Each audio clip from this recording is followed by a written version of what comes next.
বিষয় জানতে চাই। যেমন শরীয়তের বিধানগুলো নিয়ে মৌলানারা যে এত জোর দেয়, সমস্ত কিছুটাই কি ঠিক? যেমন 5 ওয়াক্ত নামাজ, ঈদুল ফিতর, রোজা, আরও অনেক কিছু আছে। সবগুলো কি আল্লাহর বিধান, না এগুলো মাদ্রাসার মৌলানাদের মন গড়া?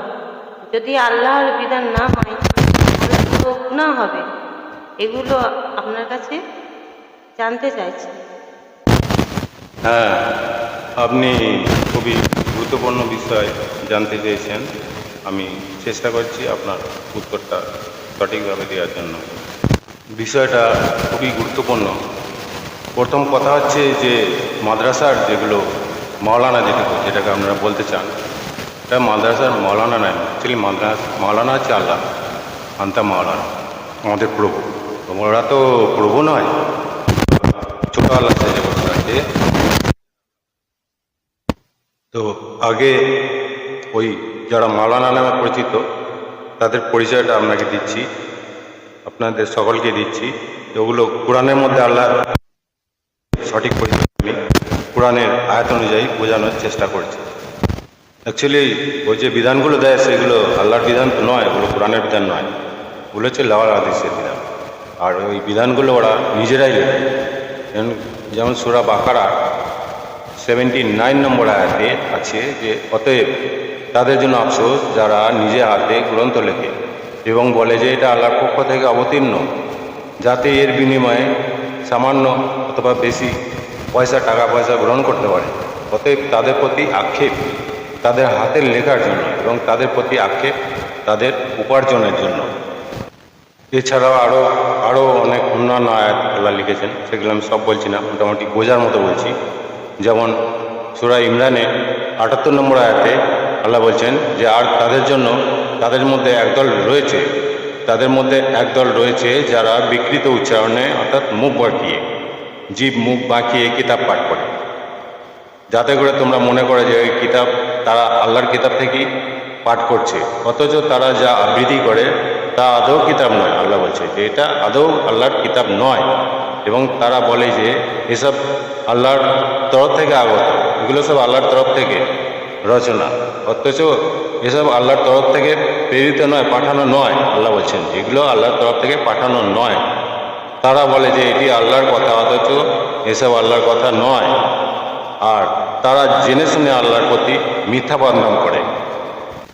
এই যে বদনাম, যেগুলো মিথ্যা বদনাম লাওয়াল হাদিসে নিজেরাই রচনা করেছে, অথচ বলছে এটা আল্লাহর তরফ থেকে, কোরআন থেকে, যেটাকে বোঝাতে যায়। কিন্তু এইগুলো কোরআন থেকে তো নয়, নিজেরাই রচনা করেছে পেটে আগুন ভরার জন্যে। আর এছাড়া এগুলো ওদের অত দায়িত্ব নেই। কেউ কারো যখন পাপের পূজা বইবে না, ওদের অত দায়িত্ব কোথা থেকে আসে?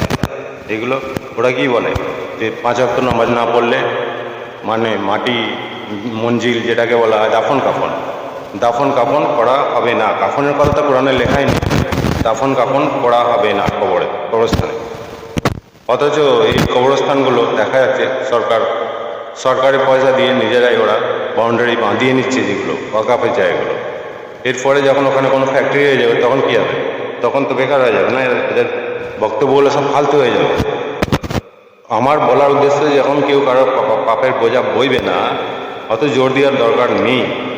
ওদের বিভিন্ন রকমের নামাজ না পড়তে গেলে বেত্রাঘাত করো, ঘরে আগুন লাগিয়ে দাও, বিভিন্ন ধরনের কর্মবিধায়ক নয় লিখেছে, শুধু রেসালাতটা পৌঁছে দেয়, আল্লাহর বিধানটা পৌঁছে দেয়, এটুকুই দায়িত্ব দেওয়া আছে। যার মধ্যে আল্লাহর বিধান আছে সেটাকে পৌঁছে দেওয়া, এটাই দায়িত্ব, বেশি তো কিছু নয়। কিন্তু এইভাবে জোর জবরদস্তি করা, ইনকার করা, ধিৎকার হওয়া, ঘৃণা করা, রাগ করা, এগুলো ঠিক নয়, এগুলো ভুল করে ওরা।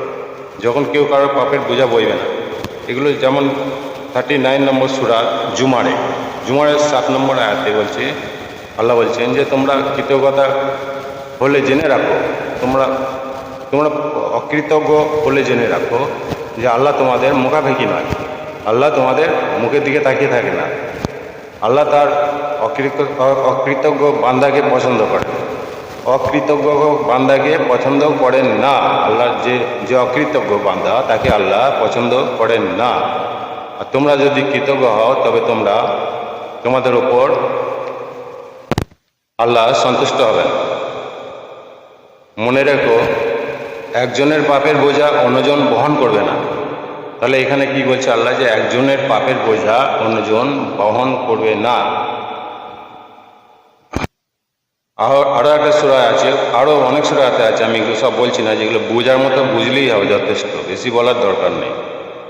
যেমন 35 নম্বর সূরা ফাতিরের 18 নম্বর আয়াতে আল্লাহ কি বলছেন, যে কেউ কারো পাপের বোঝা বহন করবে না, কেউ কারো পাপের বোঝা বহন করবে না। কারো পাপের বোঝা ভারী হলে সে বহন করবে, সে বহন করার জন্য যদি ভারী হয়, যদি কাউকে ডাকে, সে এগিয়ে আসবে না।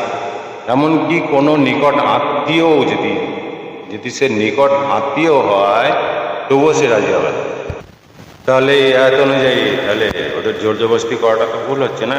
এইভাবে রাগ করা, বিরক্ত হওয়া, ধিৎকার হওয়া, এগুলো তো ভুল করছে ওরা, নিজেরাই ভুল করছে, যেহেতু এটা আল্লাহর বিধান নয়। এগুলো ওদের নিজেদের রচনা করা, মাওলানাদের যেটা প্রচলিত মাওলানা, আল্লাহ মাওলানা, এই মাদ্রাসার মাওলানা, এরা যেটা নিজে হাতে লিখে অথচ জোর দিচ্ছে, এগুলো গুনাহগার ছাড়া অন্য কিছু না।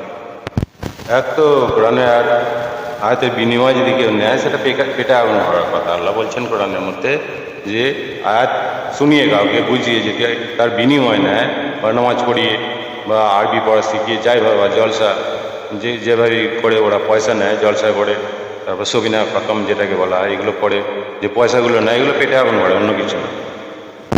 আর যারা মদত দিচ্ছে তারাও গুনাহগার হচ্ছে, মদত করছে বলেই তো ওদের হেল্প করছে বলে ওরা পেটে আগুন করার সুযোগটা নিচ্ছে, নাহলে নিতেও কেন। আর যারা মদত করছে তারা তো কিছুই জানে না, তাদের কাছে যেটা শিখিয়ে দিয়েছে সেটাই জানে তারা। আর যেটা মাটি যেটা দাফন কাফন, যেটা দাফন কাফন ওদের দায়িত্ব নয়। দাফন কাফন যখন বিপর্যয়, প্রাকৃতিক যখন বিপর্যয় হয়, বা একটা প্লেন অ্যাক্সিডেন্ট হলো, প্লেনে এই যে কিছুদিন আগে একটা প্লেন অ্যাক্সিডেন্ট হলো, যেটা গুজরাটের মধ্যে হলো, সেখানে কী হলো, কোনো লাশের চিহ্ন পাওয়া যায়নি, বডির কোনো চিহ্ন পাওয়া যায়নি। বডি কোথায় যে ছাই হয়ে উড়ে চলে গেছে, তার কোনো চিহ্ন খুঁজে পায়নি। সেখানে দাফন কাফন বা শ্মশান এগুলো করবে কীভাবে, সে অন্তিম সংস্কারটা করবে কীভাবে? আল্লাহ স্বয়ং নিজেই মাটি থেকে তৈরি করেছে, নিজেই মাটিতে মিশিয়ে নেবেন, আবার মাটি থেকেই বার করবেন। এগুলো আল্লাহ তো স্বয়ং নিজে ওয়াদা করেছে। এগুলো মানুষের বলা মানে, এগুলো মানুষ নিজে আল্লাহ সেজে যাচ্ছে, অন্য কিছু নয়। এটাও একটা আয়াত আছে 20 নম্বর সূরা তহার 55 নম্বর আয়াতে আল্লাহ কি বলছেন, মাটি থেকেই আমি তোমাদের সৃষ্টি করেছি, মাটিতেই আমি তোমাদের ফিরিয়ে দেব। তাহলে মাটি থেকে আল্লাহ সৃষ্টি করেছেন, আবার আল্লাহ মাটিতেই মিশিয়ে দেবেন, এবং মাটি থেকেই তোমাদের পুনরুত্থান করবেন, অর্থাৎ মাটি থেকেই পুনরায় জীবিত করবেন। তাহলে এই দাফন কাফনের যে ভয় দেখায় ওরা, এই ভয় দেখানোটা তো ভুল হচ্ছে। এরা আল্লাহ জায়গায় বসে ভয় দেখাচ্ছে অ্যাকচুয়ালি, হিসেব মতো। যেহেতু দাফনের দায়িত্ব তো আল্লাহ স্বয়ং নিজেই নিয়ে নিয়েছে, মাটি থেকেই তৈরি করেছে, মাটিতেই মিশিয়ে দেওয়ার ব্যবস্থা করছে, আবার মাটি থেকেই পুনরুত্থিত করবেন, এই দায়িত্বটা আল্লাহ স্বয়ং নিজে বলেছে। এরপরেও ওরা আল্লাহ সেজে যে জবরদস্তি করছে, এগুলো ভুল হচ্ছে, এগুলো আল্লাহ সাজা মানে কি, সেজে বসে আছে অ্যাকচুয়ালি। হাফিজ আল্লাহ, মৌলানা আল্লাহ। আমি পিছনে ভিডিওতে এগুলো বলে দিয়েছি, আর বলতে চাইছি না, কারণ ভিডিও বড় হয়ে যাবে, আপনারাও বিরক্ত হয়ে যাবেন। হাফিজ মাওলানা, এগুলো হাফিজ আল্লাহ হচ্ছে স্বয়ং নিজেই হাফিজ। আল্লাহ স্বয়ং নিজেই কোরআন রচনা করেছেন, এবং সে নিজেই কোরআনের হেফাজত করেন, অর্থাৎ হাফিজ বা হাফিজ একই কথা। আর মাওলানা যেটা হচ্ছে আমাদের প্রভু, সেটা আমাদের ত্রাণকর্তা, সেটা স্বয়ং আল্লাহ নিজে, সেটা হচ্ছে আন্তা মাওলানা। ওগুলো মাওলানা নয়, এগুলো মসজিদে এবার ছোট ছোট মাওলানা আছে, এগুলো হাফিজ সাহেব বলে, হাফিজ বা হাফিজ একই কথা, মাওলানা বা মৌলী সাহেব একই কথা। এই মাওলানা হাফিজ যেগুলো হয়ে আছে, এগুলো স্বয়ং আল্লাহ নিজে। তো ওরা ছোট আল্লাহ মাওলানা, যার জন্য এই আল্লাহ হচ্ছে আল্লাহ আকবার বলে ওরা যে আজান দেয়, আল্লাহ আকবার বলে নাড়া লাগায়, অর্থাৎ তকবির যেটাকে বলা হয়, যে তকবির লাগায়, নারায় তকবির আল্লাহ আকবার, স্লোগান যেটাকে বলা হয়। এই স্লোগান যেটা দেয় নারায় তকবির, নারা মানে স্লোগান, অন্য কিছু নয়। নারায় তকবির আল্লাহ আকবার, এই আল্লাহ আকবার কথাটা কোরআনের 6666টা আয়াতের মধ্যে কোথাও লেখা নেই।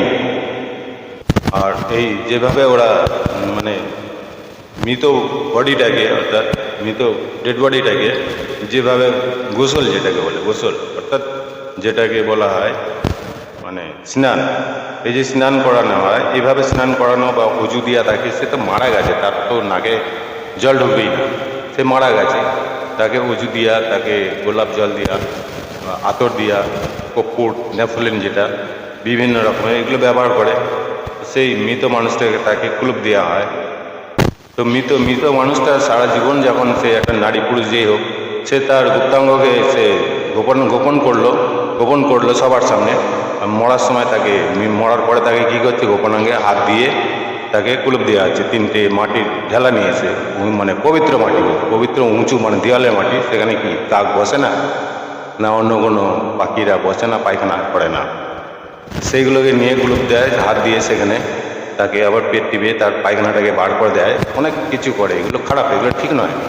সে যখন গোপনাঙ্গকে হেফাজত করেছে সারা জীবন, নারী পুরুষ যেই হোক, সেখানে ডাইরেক্ট হাত দেওয়াটা এটা ঠিক নয়।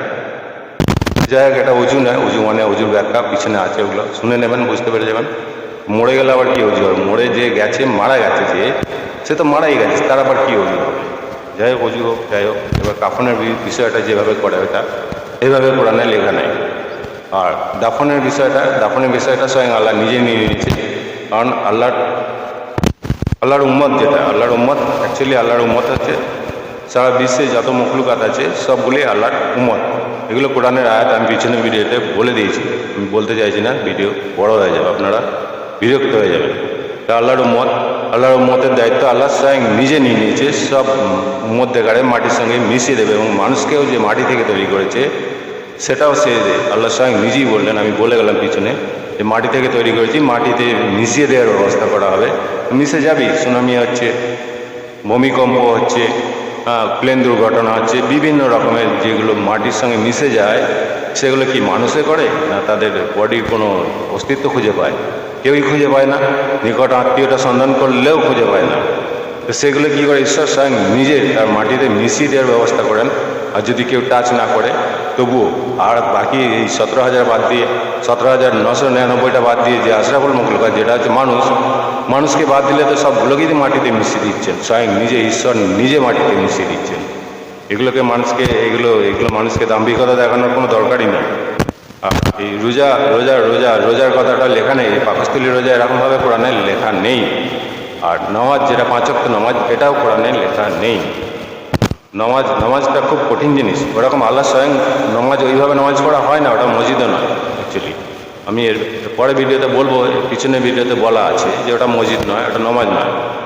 যেই করুক ওগুলো মানে অ্যাকচুয়ালি খ্যাপামা করা হচ্ছে, ছিলামো করা হচ্ছে, পাগলামি করা হচ্ছে, মন গড়া করা হচ্ছে। এগুলো করা যে কত বড় পাপ, মহাপাপ, হাজার হাজার লক্ষ লক্ষ কোটি কোটি লোককে জাহান্নামে নিয়ে যাচ্ছে, নিয়ে আসছে। এই জন্য বলছে আল্লাহ বলছে যে এক জনম ভালো না বারবার জনম ভালো। এক জনমে যখন আমরা শিক্ষার প্রতিষ্ঠানটাকে যখন পেয়ে যাচ্ছি, যে আমার শিক্ষা নেওয়ার যে প্রতিষ্ঠানটা যখন পেয়ে যাচ্ছি, তো আমরা সৌভাগ্যবান, আমরা হচ্ছি বড়ই সৌভাগ্যবান। তো এটাকে আমাদের কিক মেরে ফেলে দিয়ে সেটাকে নিয়ে আবার বারবার সেই বারবার জন্মের দিকে চলে যাওয়াটা, তাহলে কি সেই শিক্ষার প্রতিষ্ঠানটাকে বা শিক্ষককে সে আর খুঁজে পাবে? কোনোদিন ঘুরে এসে পাবে না, কোনোদিনই যোগাযোগ হবে না, কোনোদিনই যোগাযোগ করা সম্ভব হবে না। সে যদি মানুষ হয়ে জন্মায়, অন্য জাত হয়ে জন্মালে সে কি কোরআন পাবে? আর কোরআন জাতের, যেটা মুসলিম জাতের মধ্যেও যদি জন্মায়, তবুও কি সেই কোরআনের মানে পাবে? কোরআনের মানে যেগুলো বাংলা লেখা আছে সব হাদিস দৃষ্টান্ত, হাদিসে যেভাবে লিখেছে সেইভাবে। আমার পিছনে ভিডিওগুলো দেখবেন, তাহলে সব অলরেডি জানতেই পেরে যাবেন যে হ্যাঁ, বেশিরভাগ মানে ভুল করা আছে, যেগুলো মেন মানেগুলোকে সবাই ভুল করে রেখে দিয়েছে। সব বড় বড় মুফতি মুহাদ্দিসরা ভুল করে রেখে দিয়েছে, তাদের মন গড়া লিখে রেখে দিয়েছে। ওরা ইজমা কিয়াস করে লিখেছে। ইজমা কিয়াস বলতে কোরআনের সব কিছু লেখা নেই, ইজমা কিয়াস কিছু না। আর এই মাদ্রাসার হাদিস যেগুলো, এগুলো মাদ্রাসার কথাটা তো কোরআনে লেখাই নেই। তো মাদ্রাসা যেগুলো মাদ্রাসা থেকে যারা আলিম যেটাকে বলা হচ্ছে, অর্থাৎ ওরা বিদ্যা। কোরআনটা হচ্ছে বুদ্ধিমানের জন্য, কোরআনে বহু জায়গায় লেখা আছে গভীর জ্ঞান সম্পন্ন ব্যক্তির জন্য, চিন্তাশীল ব্যক্তির জন্য, বুদ্ধিমানের জন্য। কিন্তু এই বিদ্যমানের জন্য এই কথাটা কোরআনে আল্লাহ লেখেনি। অথচ মানুষ বিদ্যমানকেই ফলো করছে, মাদ্রাসার কথা কোরআনে কোথাও লেখা নেই, তবুও মাদ্রাসার কথা ভাবে। এগুলো জানে না মানুষ, অন্য কিছু। সুন্দর উত্তর দেওয়ার জন্য আপনাকে অনেক ধন্যবাদ। আমিও আপনাকে ধন্যবাদ দিচ্ছি। আপনি আপনার জানার যে আগ্রহ আকাঙ্ক্ষা, তীব্র আকাঙ্ক্ষা যেটা জেগেছে শরীরের মধ্যে, তার জন্য আপনাকে অনেক ধন্যবাদ দিচ্ছি। আর আমি চাইছি আমার মনের যেটা কামনা, যে আল্লাহ শুধু আপনাকে না, সারা বিশ্বের মানব মণ্ডলীকে আল্লাহর নির্ধারিত বিধানের পথে, আল্লাহর যে কোরআনের বিধান, সেই কোরআনটা ভালো করে পড়ুক এবং বুঝুক, সেটা তার দিলের সঙ্গে বুঝুক, সেইভাবে পড়ুক এবং সেইভাবে চলুক। এটাই আমি চাই, এটা হচ্ছে আমার মনের কামনা। আমি আমার ভিডিও এখানেই শেষ করছি। আল্লাহ সবাইকে সুস্থ রাখুক এবং সুমতি দিক এবং আল্লাহর পথে চলা। আল্লাহ হাফিজ।